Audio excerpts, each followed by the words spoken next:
Bonsoir So. Ouais, merci de ta présence.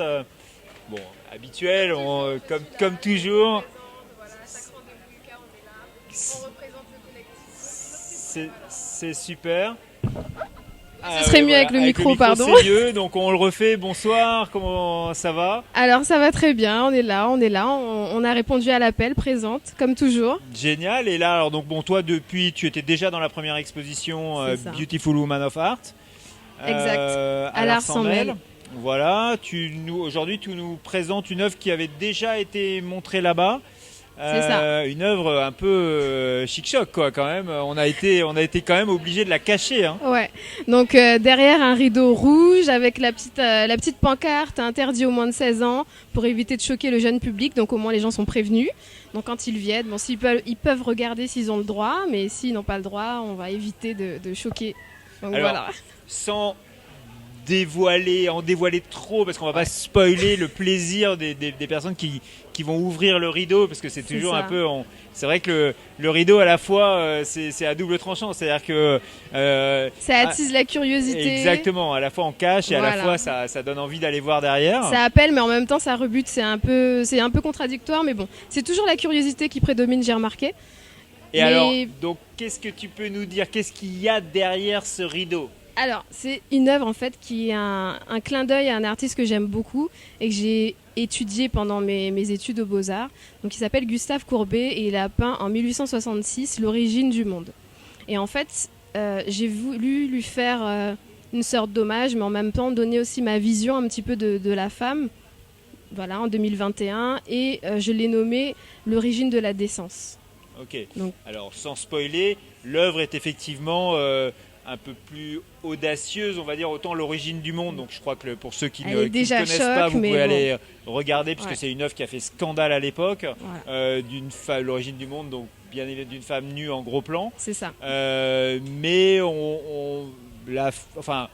avec notre regard d'aujourd'hui, la femme était peut-être un petit peu passive. Oui. C'est un autre type de féminité que tu as voulu montrer là. C'est exactement ça. En fait, dans l'œuvre de l'artiste, donc de Gustave Courbet, la femme est déjà, elle s'appelle Constance, on l'a su après, elle était modèle, donc elle posait en fait pour l'artiste. Et là en fait, dans ma version à moi, c'est une version où la femme se met en scène, elle est un petit peu son artiste puisqu'elle se met en scène par le biais de son téléphone portable et elle fait un selfie.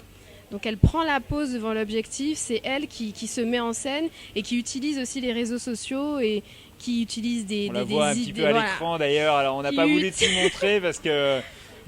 juste une petite partie. Et donc en fait, on remarque avec les réseaux, on se retrouve souvent avec des personnes qui utilisent des filtres ou par moment des masques, les oreilles de chien, enfin voilà. Par moment, on se dit, il y a quelqu'un qui passe à côté de nous, ça peut être la personne qui a mis avec nous sur Facebook et on peut ne pas la reconnaître. Donc c'était un peu un clin d'œil à ça en fait, de la femme qui utilise son téléphone portable, se met en scène, mais en même temps elle est masquée. Se masque et se maquille entre guillemets avec des filtres, change un petit peu son apparence et voilà. Un peu comme l'idée de l'artiste qui peint, mais là c'est elle l'artiste en fait. Et puis c'est une femme conquérante quand même que tu as voulu représenter. Elle est là, voilà exactement. Avec toute l'ambiguïté des réseaux, c'est je me montre, mais en même temps je ne me montre pas vraiment dans mon entièreté parce que je cache des parties où je mets des filtres et des masques. Donc il y a aussi tout ce jeu un petit peu contradictoire de j'arrive à m'exhiber, j'arrive à me montrer, mais en même temps je montre pas tout, ou il y a un certain angle de vue qui fait que bon, on peut ne pas me reconnaître en réalité. En fait, c'est ça aussi, cette ambiguïté-là qui m'intéressait de retravailler en tout cas dans ce sens-là, l'origine de la décence. Eh ben super, merci beaucoup. Je sais pas si j'en ai bien parlé. Je pense que tu en as très bien parlé. Merci en tout cas pour ton travail. On invite tout le monde à venir voir parce que c'est jamais évident de parler d'un tableau qu'on peut pas voir. Qu'on peut pas voir, de parler. Voilà, on a un peu l'impression d'être à la radio. On a un peu l'impression d'être un peu censuré, mais on n'est pas vraiment censuré. Mais on protège le jeune public. Voilà, on en a vu un tout petit peu, mais même là, on avait dû le flouter sur le premier film. Donc, je crois qu'il n'y a pas d'alternative. Il faut venir le voir.